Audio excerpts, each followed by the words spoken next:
Hey, salut, ici Joël pour Randolph. Aujourd'hui, je vous présente notre nouveau jeu, Very Badlands, créé par Marc Larivière, qui a aussi illustré la boîte. Ça vient en deux boîtes. Il y a la boîte Brachio et la boîte T-Rex. Ce sont des boîtes différentes parce qu'il y a différents dinosaures et différents désastres. J'y reviens un peu plus tard. Donc, ici, j'ai déjà fait un petit setup de la boîte Brachio. Vous voyez qu'en fait, chacun des joueurs dans ce jeu est un dinosaure différent, une espèce de dinosaure. Et pendant le jeu, vous allez avoir des petits points de vie sur votre espèce. Et à chaque fois que vous perdez un point de vie, vous allez venir simplement tourner votre carte comme ça pour indiquer. Si vous êtes capable de lire le chiffre, ça veut dire que c'est vos points de vie. Donc, si j'arrive à un point de vie, je suis sur le bord de mourir et ça se peut que mon dinosaure, mon espèce s'éteint. Et à ce moment-là, tous les autres joueurs de la table ont gagné. Donc, c'est un jeu où est-ce qu'il y a plusieurs gagnants et un seul perdant. Donc, on doit survivre le plus longtemps possible. Donc, voici le but. Alors, comment ça va fonctionner? On a un petit ordre de jeu bien simple de 4 étapes.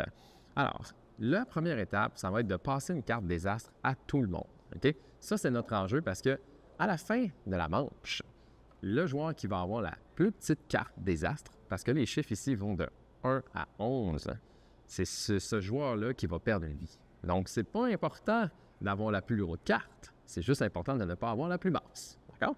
Donc, sachant ça, à partir du premier joueur, on tourne, chaque joueur secret reçoit une carte comme ça.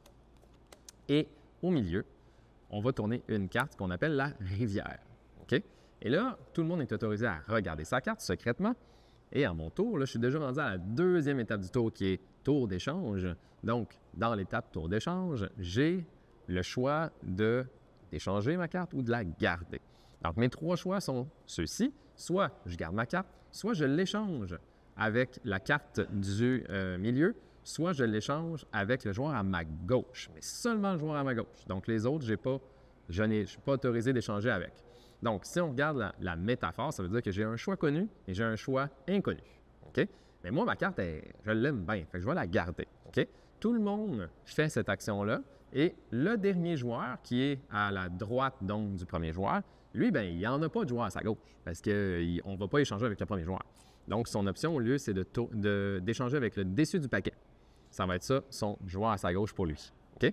Une fois que tout le monde a fait son tour d'échange, on va révéler, parce qu'on arrive à la révélation. On tourne. À la révélation, on doit comparer les chiffres de tous les joueurs autour de la table pour essayer de voir qui a perdu une vie. Alors ici, on remarque que le brachiosaure, il y a 1. Normalement, ce serait lui qui perdrait une vie. Par contre, les désastres, s'ils sont visibles sur la table, on applique leur effet. OK? Par exemple, la glaciation est là. Et la glaciation, qu'est-ce qu'elle nous dit? C'est que le plus petit est protégé. Et vous avez derrière ici l'exemple de tous les effets, en fait, l'explication de tous les effets du jeu. Alors, qu'est-ce que ça veut dire, le plus petit est protégé? Bien, ça veut dire que le joueur qui a joué la plus petite carte ne peut pas perdre de vie. C'est le deuxième plus petit qui va perdre une vie. Donc, boum, c'est le joueur qui avait joué la glaciation qui perd une vie ce tour-ci. Donc, il tourne son dino. Et rien, pas d'autres effets étaient présents à ce moment-là. On va aller explorer les autres effets potentiels qui auraient pu arriver. Je vous en présente un qui est déjà assez drôle, qui aurait pu arriver. Admettons qu'on a notre brachiosaure qui avait le volcan. Vous voyez, le volcan, c'est comme pas d'explosion égale cœur. Qu'est-ce que ça veut dire? C'est que si avec le volcan, je ne perds pas de vie, je gagne une vie. OK? Donc, avec la glaciation protège le plus petit. On remarque que le plus petit, c'est le 2. Bien, je suis protégé, donc je ne perds pas de vie. Donc, le brachiosaure aurait gagné une vie. Mais il était déjà à son maximum de 3, il ne peut pas en gagner plus. Mais s'il y avait eu 2 vies, il en aurait gagné une nouvelle. Donc, voici pour volcan. Ensuite, qu'est-ce qu'on a d'autre de drôle dans ce petit paquet? On a la nuit. Alors, la nuit, très intéressant comme effet. La nuit, la météorite, qui est la fameuse carte 1, elle devient une étoile filante et elle est donc sans danger. Donc, si quelqu'un joue la nuit, ou en fait, la nuit peut être n'importe où, si elle est visible, le 1 devient 12. OK? Donc, la nuit, c'est intéressant de savoir, pour le joueur qui a le 1 dans sa main, il voudrait aller chercher l'information où est la nuit pour savoir si c'est une bonne idée pour lui ou pas de garder la fameuse carte météorite. OK? D'ailleurs, une chose que je ne vous ai pas dit et qui est bien importante, c'est que les cartes dans la rivière s'activent à la fin de la manche parce qu'elles sont visibles.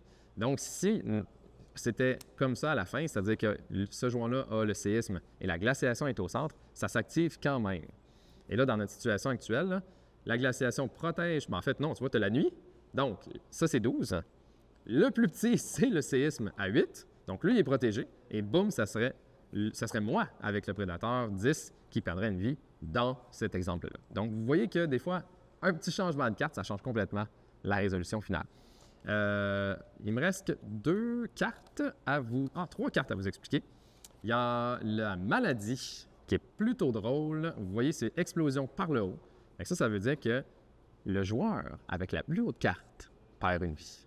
Donc, le joueur avec la nuit, ici, présent, qui a la plus haute carte, perdrait une vie.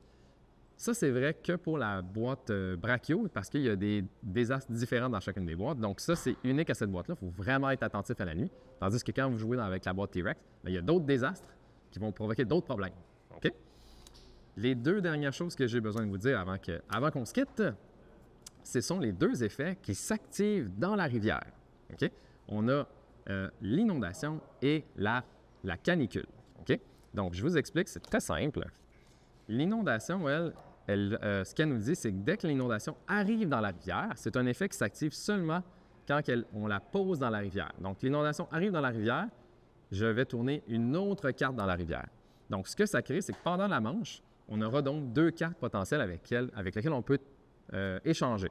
Okay? Donc, plus de cartes dans la rivière. Et la canicule, ça, c'est la carte la plus bizarre du jeu ou la plus intéressante, la plus originale du jeu et qui est vraiment importante parce que quand la canicule débarque, immédiatement, tous ceux qui ont 6 et plus en main doivent se manifester. Ce que ça veut dire, c'est qu'ils doivent soit cogner sur la table s'ils ont 6 et plus. D'accord? Ça, c'est une information que j'avais oublié de vous dire. Là. Donc, si j'ai 6 et plus en main, pendant la manche, je dois me manifester. Donc, soit je cogne sur la table, soit je fais le cri de mon dino ou de mon moustique, si je suis un moustique, pour dire aux autres que moi, j'ai 6 et plus dans ma main. Donc, pendant la manche, cette carte-là peut vous donner de l'information, savoir si c'est une bonne ou une mauvaise idée d'échanger avec votre voisin. OK? Donc, ça, c'est les 2 cartes spéciales qui débarquent seulement dans la rivière et qui s'activent seulement dans la rivière, pendant la manche. C'est bon pour ça? Donc, une fois qu'on a terminé notre fameuse révélation puis qu'on regarde nos effets, la manche est terminée et on s'en va tout simplement à passer le premier joueur à gauche, qui est la 4e et dernière étape de la manche. On remélange tous nos cartes désastres pour une nouvelle manche. Donc, on reprend toutes nos cartes, on remélange et on est prêt pour une autre manche. On va faire autant de manches que nécessaire pour que un des fameux dinosaures nous quitte. Et à ce moment-là, tout le monde a gagné! Donc, ça fait le tour des règles. Je vous explique en rafale quelques dinos qu'on a vus autour de la table parce que une des particularités du jeu qui est vraiment cool, c'est que chaque joueur a son dinosaure avec un pouvoir unique qui va changer le cours de la partie. Alors, approchez-vous, je vous montre ça. On a notre fameux Brachio, là, qui est un peu notre emblème là, ici. Là. Donc, le Brachio, lui, ce qu'il fait, c'est qu'il peut refuser un échange. Donc, Stégosaure a sa carte ici, Brachio a sa carte là. Stégosaure veut échanger, Brachio peut dire non. Et donc, au lieu d'échanger avec le Brachio, le Stégosaure va pouvoir changer avec le dessus de la carte, comme si c'était le dernier joueur. D'accord? Fait que ça, c'est Brachio. Il a le droit de dire non. C'est le seul de tout le jeu qui a le droit de dire non. OK? On a notre mammifère préhistorique ici. Lui, ce qu'il fait, c'est que s'il réussit à obtenir la carte météorite, la 1, bien, il est immunisé. Il est protégé. Donc, lui, il aime ça, la météorite. Il l'a survécu, la météorite. Il est bon avec ça, lui. Donc, on ne veut surtout pas y laisser la météorite. Alors, moi, j'étais le moustique préhistorique. C'est bien simple. Mon effet, c'est que je peux ajouter une carte supplémentaire dans la rivière. Donc, ça, cumulé avec l'inondation, ça se pourrait que la rivière, ça avance avec 3 cartes à la fin de la manche. C'est bien correct. Ça se peut très, très bien. Et notre fameux stégosaure ici, lui, ce qu'il fait, c'est qu'il peut regarder une carte d'un joueur qui a joué avant lui.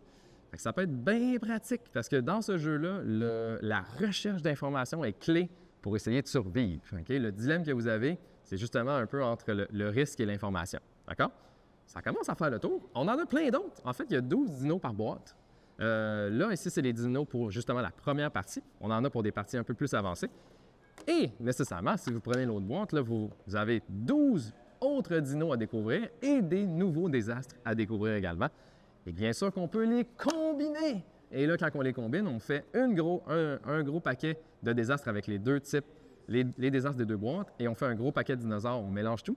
Parce que la règle de base, dans une partie classique pour les dinos, c'est que tout le monde, au début de la partie, va recevoir 2 dinos et ils vont en choisir son préféré entre les deux.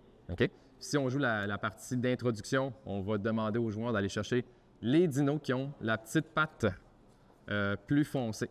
Okay? Donc, ça, c'est les parties pour les dinos de première partie. Ça, c'est les dinos pour avancer. Mais normalement, la règle de base, c'est juste brasse les dinos, donne-en 2 à tout le monde.